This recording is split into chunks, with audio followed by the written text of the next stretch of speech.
এখন আমরা দুটো জিনিস সম্পর্কে আলোচনা করব। একটা হচ্ছে ট্রাইনারি অপারেশন আর একটা হচ্ছে ইউজার ডিফাইন্ড ফাংশন।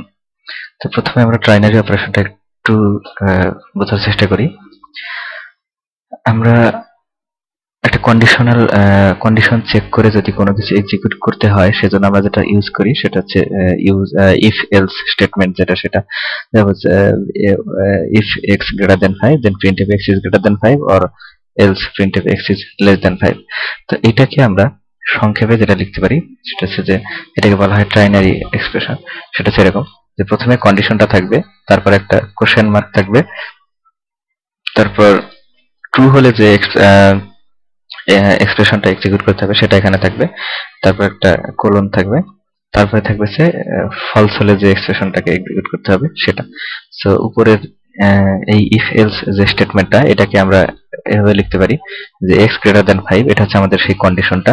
তারপর কোশ্চেন মার্ক, যদি ট্রু হয় তাহলে print x is greater than 5, আর যদি ফলস হয় তাহলে প্রিন্ট, আমরা এটা এখানে জাস্ট কপি করে যদি এখানে দিয়ে দিই যে x is printf x is less than 5 শেষ সেমিকোলন।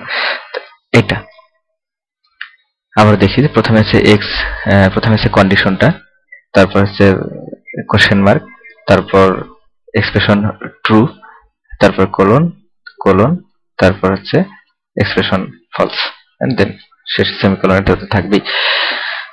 এখন আরেকটা জিনিস দেখব খুবই গুরুত্বপূর্ণ, সেটা হচ্ছে যে user defined function. User defined function যেটা, সেটা হচ্ছে আমরা যদি কোনো ফাংশন লিখতে চাই, যেমন printf একটা ফাংশন, scanf একটা ফাংশন, এগুলো হচ্ছে লাইব্রেরি ফাংশন। তো এরকমই যদি আমরা কোনো ফাংশন লিখতে চাই সেটাকে বলা হচ্ছে ইউজার ডিফাইন্ড ফাংশন। একটা ইউজার ডিফাইন্ড ফাংশনের মেইন যে তিনটা অংশ, একটা হচ্ছে ফাংশনের প্রোটোটাইপ, একটা হচ্ছে ফাংশন কল, একটা হচ্ছে ফাংশনের বডি অফ দ্য ফাংশন, অথবা এটাকে আমরা আরেকটা বলতে পারি সেটা হচ্ছে definition. Definition of function. So প্রোটোটাইপটা হবে এরকম যে প্রথমে থাকবে হচ্ছে রিটার্ন টাইপ, তারপরে ফাংশনের নাম, তারপর প্যারামিটারের টাইপ, এভাবে প্যারামিটার যতগুলো দরকার আমরা এখানে প্যারামিটার দেব। উদাহরণস্বরূপ সাপোজ আমি একটা ফাংশন লিখে চাচ্ছি, সেটা হচ্ছে সামেশন তার নাম, যেটা একটা ইন্টিজার রিটার্ন করবে। এর কাজ হবে যে সে দুটা ভ্যালু ইনপুট নেবে, দুটাই ইন্টিজার এ আর ইন্টিজার বি, নেওয়ার পর সে এই দুটাকে যোগ করে যে যোগফলটা সেটা রিটার্ন করবে। তো এর প্রোটোটাইপটা হবে এরকম যে প্রথমে এ রিটার্ন করবে একটা ইন্টিজার, এর নাম হচ্ছে সামেশন, দুইটা ইনপুট নেবে, একটা হচ্ছে ইন্টিজার এ আর একটা হচ্ছে ইন্টিজার বি। প্রোটোটাইপের ক্ষেত্রে এখানে আমরা ইনপুট হিসেবে যে ভ্যালুটা নেবে সেটা কোন ভেরিয়েবলে লাগবে, লোকালি যেটা সেই ভেরিয়েবলের নামটা এখানে আমরা যদি নাও দিই তাতে কোনো সমস্যা নেই। এরপরে যেটা থাকবে সেটা হচ্ছে যে ফাংশন কল, আমরা যেখান থেকে এই ফাংশনটাকে কল করব, যে সামেশন ব্র্যাকেটের ভিতরে 12 34, এটা যদি আমি দিয়ে দিই তাহলে রেট ভ্যালু একটা ভেরিয়েবল আমার ডিক্লেয়ার করা আছে, এটা একটা ইন্টিজার। তো এই সামেশন ভেরিয়েবল ফাংশনটা এই দুটার সামেশন রিটার্ন করবে, অর্থাৎ এই লাইনটা যখন এক্সিকিউট হবে তখন রেট ভ্যালু যে ভেরিয়েবলটা এর মান হবে 12 আর 34 এর যোগফল। আচ্ছা, এখন ফাংশনের বডিটা হবে এরকম যে ফাংশনের বডিতে ইন্টিজার হচ্ছে তার রিটার্ন টাইপ, ফাংশনের নাম হচ্ছে সামেশন, দুটা প্যারামিটার নেবে ইন্টিজার এ ইন্টিজার বি, এখানে অবশ্যই ভেরিয়েবলের নামটা লিখতে হবে, আর এখানে রিটার্ন এ প্লাস বি। এটাকে আমরা এভাবে লিখতে পারতাম যে এখানে আমরা আরেকটা ভেরিয়েবল ডিক্লেয়ার করে নিতাম যে integer C equal to suppose equal to 0, then C equal to A plus B, then এখানে আমরা রিটার্ন করে দিতাম যে রিটার্ন সি। একই কথা, এটা আসলে কোনো ডিফারেন্স নাই। এইটা এখন যদি আমাদের ফাংশনের যদি কোনো কিছু রিটার্ন না করে, অর্থাৎ যদি রিটার্ন করার যদি কিছু না থাকে, তাহলে আমাদের ফাংশনের রিটার্ন টাইপ হবে ভয়েড। আর যদি ফাংশন যদি কোনো ইনপুট প্যারামিটার না নেয়, সেক্ষেত্রে তার ইনপুট প্যারামিটারের যে লিস্ট সেখানে তার প্যারামিটার হবে ভয়েড। তাহলে এই ফাংশনটা যখন আমি কল করব তখন এখানে যেমন আমরা লিখেছিলাম যে rate value equal to summation, এখানে তখন এভাবে লেখা যাবে না, কারণ সামেশন যে ভেরিয়েবলটা এটা এখন কোনো কিছু রিটার্ন করবে না এবং এ কোনো ইনপুটও নেবে না সাপোজ। তাহলে আমার ডেফিনেশনের ক্ষেত্রে ঠিক একই, এখানে ভয়েড থাকবে এর ইনপুট হিসেবেও এখানে ভয়েড থাকবে,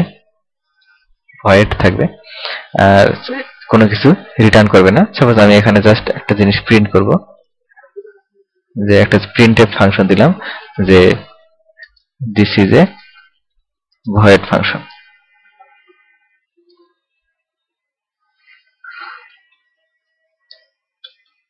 দিস ইজ এ ফাংশন। তো এটা কেবল যদি ইনপুট প্যারামিটার যদি তার না থাকে এবং তার রিটার্ন যদি সে যদি কোনো কিছু রিটার্ন না করে। একটা জিনিস খেয়াল করি, আমরা এখানে মেইন যে ফাংশনটা, এটাও একটা ফাংশন। সো এখানে আমরা মাঝে একটা ভয়েড লিখি, আবার সামনে কখনো ইন্টিজার দেই, কখনো ভয়েড দেই। তো এটার কারণ এখন অবশ্যই বোঝা যাচ্ছে যে ইন্টিজার হচ্ছে একটা ইন্টিজার রিটার্ন করবে, আর ভয়েড হচ্ছে কোনো ইনপুট হিসেবে কোনো কিছু নেবে না।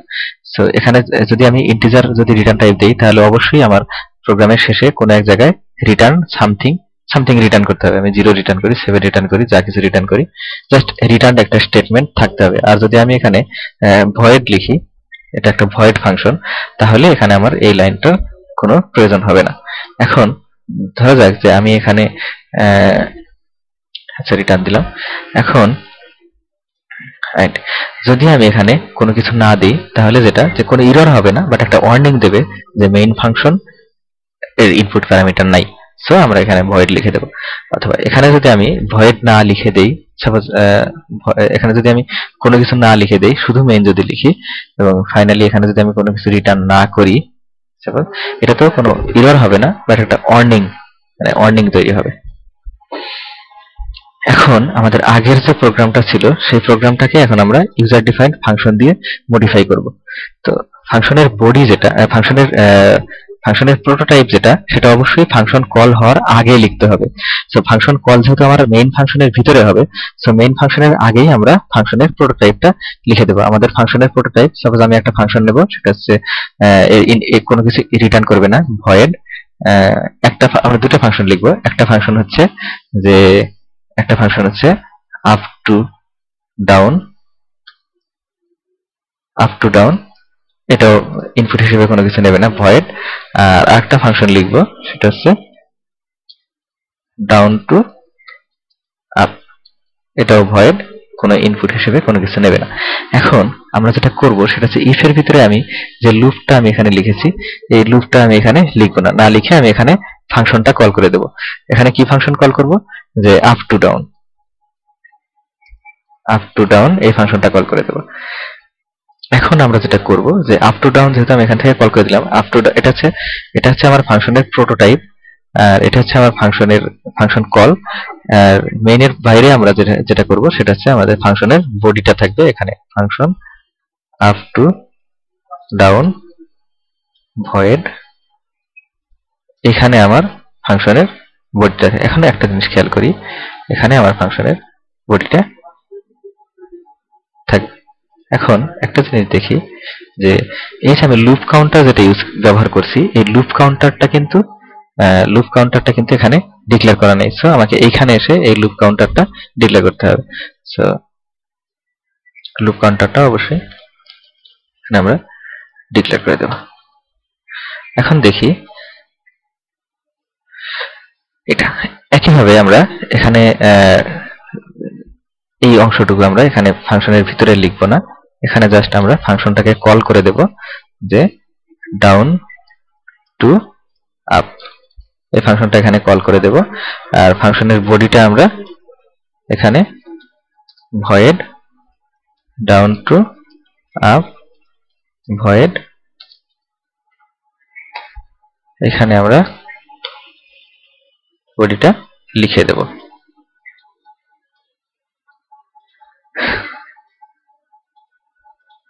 ঠিক একইভাবে এখানেও আমাদেরকে লুপ কাউন্টারটা এখানেও আমাদেরকে ডিক্লেয়ার করে নিতে হবে।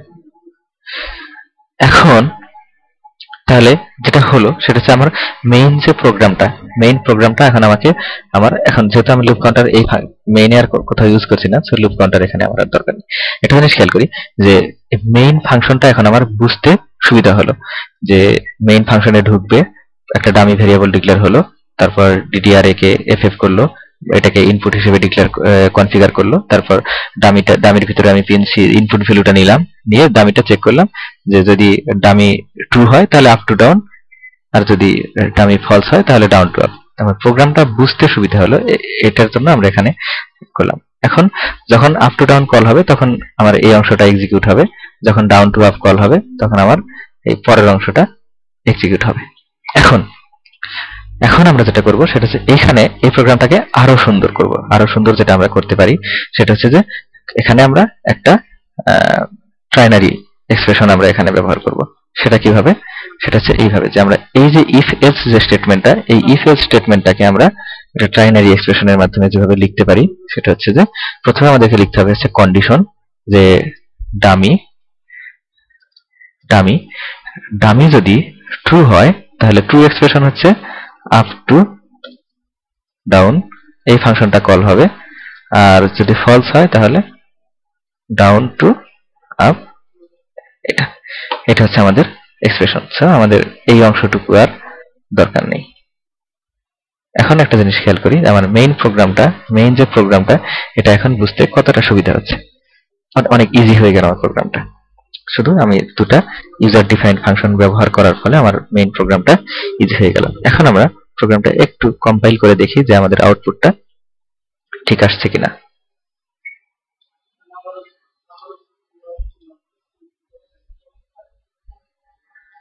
মেক করে নেই প্রোগ্রামটা, তারপর এটা যদি আমরা রান করে দিই, তা যেহেতু 0 আছে সো আমরা দেখতে পাচ্ছি যে ডাউন টু আপ এই ফাংশনটা বারবার কল হচ্ছে। আর যদি আমি এটাকে প্রেস করে দিই তাহলে আপ টু ডাউন এই ফাংশনটা কল হচ্ছে।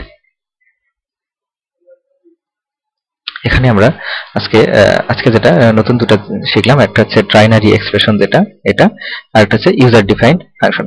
আমাদেরকে আমরা চেষ্টা করব সব সময় যে ইউজার ডিফাইন্ড মানে বেশি বেশি ফাংশন, ইউজার ডিফাইন্ড ফাংশন ব্যবহার করতে। তাহলে যেটা সুবিধা হবে সেটা হচ্ছে যে আমাদের প্রোগ্রামটা বুঝতে সুবিধা হবে। এটা হচ্ছে আমাদের প্রোগ্রাম, এটা আমাদের একটা ইউজার ডিফাইন্ড ফাংশন, দেন এটা একটা ইউজার ডিফাইন্ড ফাংশন। এইটুকু হচ্ছে আমাদের আজকের প্রোগ্রাম। সো আর সিমুলেশনে আমরা একটা এক্সট্রা জিনিস ইউজ করছি, সেটা হচ্ছে যে আমরা আগে জাস্ট ওই পিনের গোড়ায় আমরা দেখতাম যে লাল লাল না হলুদ, যেখানে আমরা একটা প্রব ইউজ করছি, নতুন একটা কম্পোনেন্ট। এটা আমরা যেভাবে নেব সেটা হচ্ছে পিক পার্টস ফ্রম লাইব্রেরি থেকে এখানে আমরা লিখব প্রব। লেখার পরে আমাদের লজিক স্টেট ইন্ডিকেটর যেটা, এটা আমরা নেব, নিয়ে যেইখানকার স্টেটটা আমরা চেক করতে চাচ্ছি জাস্ট সেখানে কানেক্ট করে দেব। তো এখানে আমাদের সাথে কোনো কানেকশন দরকার নেই, আমরা জাস্ট এইখানকাটা যদি আমি চেক করতে চাই যে ইনপুটটা আমার কি আসছে পিনে, যদি লাগিয়ে দিই তাহলে এখন আমার ইনপুটটা হচ্ছে 0, যখন আমি প্রেস করছি তখন ইনপুটটা হচ্ছে 1। আবার যদি ছেড়ে দিই তাহলে ইনপুট আমার 0। এভাবে আমরা প্রব দিয়ে লজিক ইন্ডিকেটর দিয়ে আমরা এটা টেস্ট করতে পারছি।